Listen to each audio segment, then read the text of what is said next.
എല്ലാവർക്കും നമസ്കാരം. ഇന്ന് നമ്മൾ സംസാരിക്കാൻ പോകുന്നത് ഇന്ത്യയുടെ സമ്പദ്വ്യവസ്ഥയെക്കുറിച്ചാണ്. നമ്മൾ എപ്പോഴും കേൾക്കുന്ന രണ്ട് വാക്കുകളുണ്ട്: സാമ്പത്തിക വളർച്ച, പിന്നെ വികസനം. എന്താണിവ രണ്ടും? രണ്ടും ഒന്ന് തന്നെയാണോ, അത് വ്യത്യാസമുണ്ടോ? നമുക്കിതിലേക്കൊന്ന് ആഴത്തിലിറങ്ങിച്ചെല്ലാം. അപ്പോ നമുക്ക് വളരെ ലളിതമായൊരു ചോദ്യത്തിൽ നിന്ന് തുടങ്ങാം. ഒരു രാജ്യം വിജയിച്ചു എന്ന് നമ്മൾ എപ്പോഴാണ് പറയാ? എന്താണ് ഒരു രാജ്യത്തിന്റെ വിജയത്തിന്റെ അളവുകോല്? ഈ ചിത്രങ്ങളിലേക്കൊന്ന് നോക്കൂ. ഒരു വശത്ത് വലിയ ആധുനികമായ പാലങ്ങളും കെട്ടിടങ്ങളും, മറുവശത്ത് പാടത്ത് കഠിനാധ്വാനം ചെയ്യുന്ന സാധാരണ മനുഷ്യർ. ഇതിലേതാണ് ശരിക്കുമുള്ള വിജയം?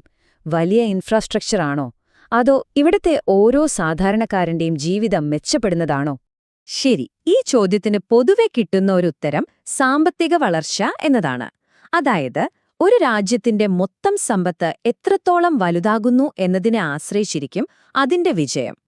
എന്താണ് ഈ സാമ്പത്തിക വളർച്ച?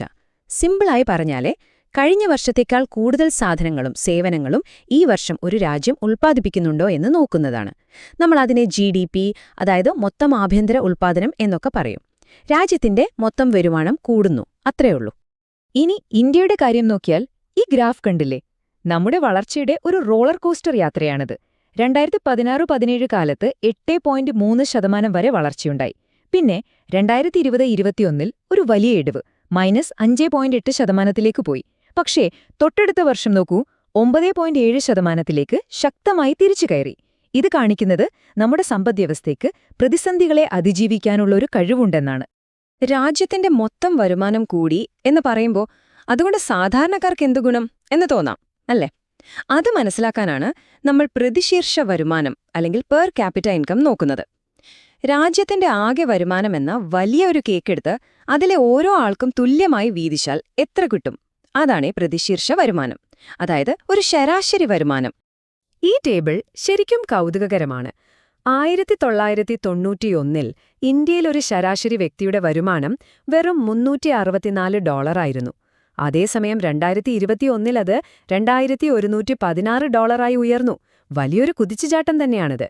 പക്ഷെ അതേസമയം ചൈനയെ നോക്കൂ, $318 നിന്ന് അവർ $12,000 വളർന്നു. അമേരിക്കയൊക്കെ എത്രയോ മുകളിലാണ്. അപ്പം നമ്മൾ വളർന്നിട്ടുണ്ട്, പക്ഷെ ഇനിയും ഒരുപാട് മുന്നോട്ടു പോകാനുണ്ട്. ഈ ഗ്രാഫ് കാണിക്കുന്നത് പോലെ നമ്മുടെ ശരാശരി വരുമാനം കൂടിക്കൊണ്ടേയിരിക്കുകയാണ്. അതായത് രാജ്യം മൊത്തത്തിൽ കൂടുതൽ സമ്പന്നമാവുന്നു. പക്ഷേ ഒരു പ്രധാന ചോദ്യം ഇവിടെയുണ്ട്: ഈ ശരാശരി എന്ന വാക്ക് അത് സത്യം മുഴുവൻ പറയുന്നുണ്ടോ? അതെ, ഈ ശരാശരി കണക്കുകൾക്കൊരു കുഴപ്പമുണ്ട്.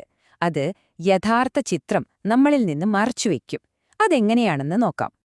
പ്രശ്നം ഇതാണ്: ഈ ശരാശരി വരുമാനം എന്ന് പറയുന്നത് രാജ്യത്തെ മൊത്തം പണം എല്ലാവർക്കുമായി വീതിച്ചാൽ കിട്ടുന്ന ഒരു കണക്ക് മാത്രമാണ്.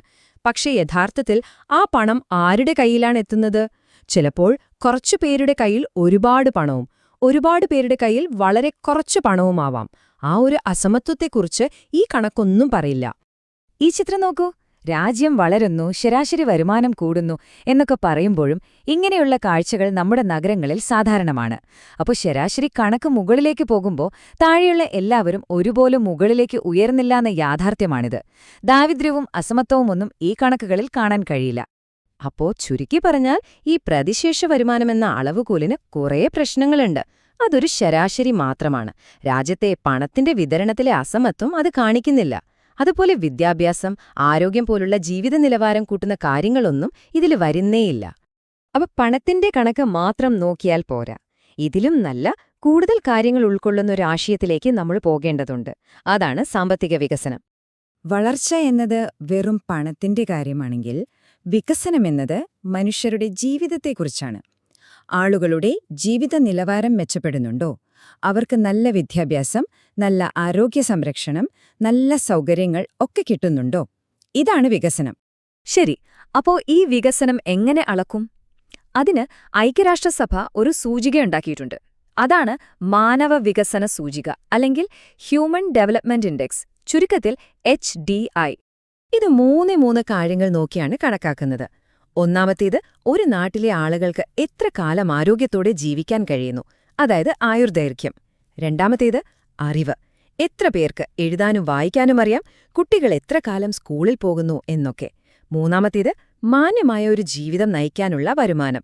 ഈ മൂന്നും ചേരുമ്പോഴാണ് ഒരു രാജ്യത്തിന്റെ യഥാർത്ഥ ചിത്രം കിട്ടുന്നത്. ഇനി ഇന്ത്യയുടെ HDI സ്കോർ നോക്കാം. 1990-ൽ നമ്മൾ താഴ്ന്ന വികസനമുള്ള രാജ്യങ്ങളുടെ പട്ടികയിലായിരുന്നു. പക്ഷെ നോക്കൂ, പതുക്കെ പതുക്കെ നമ്മൾ മെച്ചപ്പെട്ടു. 2015 ആയപ്പോഴേക്കും നമ്മൾ ഇടത്തരം വികസനമുള്ള രാജ്യമായി ഇപ്പോഴും ആ ഗണത്തിൽ തന്നെ തുടരുന്നു. ഇത് വ്യക്തമായൊരു പുരോഗതിയാണ് കാണിക്കുന്നത്. നമ്മുടെ ജനങ്ങളുടെ ജീവിത നിലവാരം മെച്ചപ്പെടുന്നുണ്ട്. അപ്പോ എന്താണ് വ്യത്യാസമെന്നിപ്പോ വ്യക്തമായില്ലേ? സാമ്പത്തിക വളർച്ച എന്ന് പറയുന്നത് ഒരു കാറിന്റെ എഞ്ചിൻ പോലെയാണ്. അത് മുന്നോട്ടു പോകാനുള്ള ശക്തി തരുന്നു. പക്ഷേ വികസനം എന്ന് പറയുന്നത് നമ്മൾ എവിടേക്കാണ് പോകുന്നത്, ആ യാത്ര എത്രത്തോളം സുഖകരമാണ് എന്നതിനെ ആശ്രയിച്ചിരിക്കും. വളർച്ച ഒരു വഴി മാത്രമാണ്, യഥാർത്ഥ ലക്ഷ്യം വികസനമാണ്. ശരി, അപ്പൊ ഭാവിയില് ഒരു രാജ്യത്തിന്റെ വിജയത്തെ നമ്മൾ എങ്ങനെയാവും കാണുക? ഈ നിർവചനങ്ങൾക്ക് മാറ്റം വരുമോ? തീർച്ചയായും മാറ്റം വരുന്നുണ്ട്. ലോകം മൊത്തത്തില് ഇപ്പോൾ ഒരു പുതിയ ലക്ഷ്യത്തിന് പിന്നാലെയാണ്. അതാണ് സുസ്ഥിര വികസന ലക്ഷ്യങ്ങൾ, അഥവാ സസ്റ്റൈനബിൾ ഡെവലപ്മെന്റ് ഗോൾസ്. ഇത് സാമ്പത്തിക കാര്യങ്ങൾ മാത്രമല്ല, സാമൂഹികവും പാരിസ്ഥിതികവുമായ ലക്ഷ്യങ്ങളെ കൂടി ഒരുമിപ്പിക്കുന്നു. ഇതിൽ 17 ലക്ഷ്യങ്ങളുണ്ട്. ദാരിദ്ര്യം പൂർണ്ണമായി ഇല്ലാതാക്കുക, എല്ലാവർക്കും നല്ല വിദ്യാഭ്യാസം കൊടുക്കുക, നല്ല ആരോഗ്യം ഉറപ്പുവരുത്തുക, നല്ല തൊഴിലവസരങ്ങൾ ഉണ്ടാക്കുക, കാലാവസ്ഥാ വ്യതിയാനത്തെ നേരിടുക, സമൂഹത്തിലെ അസമത്വങ്ങൾ കുറക്കുക, അങ്ങനെ ഒരുപാട് കാര്യങ്ങൾ. ഒരു രാജ്യത്തിന്റെ വിജയത്തെ അളക്കാനുള്ള ഏറ്റവും വലിയതും സമഗ്രമായ ഒരു കാഴ്ചപ്പാടാണിത്. അപ്പോൾ നമ്മൾ തുടങ്ങിയ ചോദ്യത്തിലേക്ക് തിരികെ വരാം. നാളെ ഒരു രാജ്യത്തിന്റെ വിജയം നമ്മൾ എങ്ങനെ നിർവചിക്കും? അതിന്റെ ഉത്തരം ഇതാണ്. അത് എത്ര പണം ഉണ്ടാക്കുന്നു എന്നതിൽ മാത്രം ഒതുങ്ങില്ല. മറിച്ച് അത് അതിന്റെ ജനങ്ങളെ എത്ര നന്നായി നോക്കുന്നു, ഈ ഭൂമിയെ എത്ര നന്നായി സംരക്ഷിക്കുന്നു എന്നതിനെ ആശ്രയിച്ചിരിക്കും. വിജയത്തിന്റെ നിർവചനം മാറിക്കൊണ്ടിരിക്കുകയാണ്.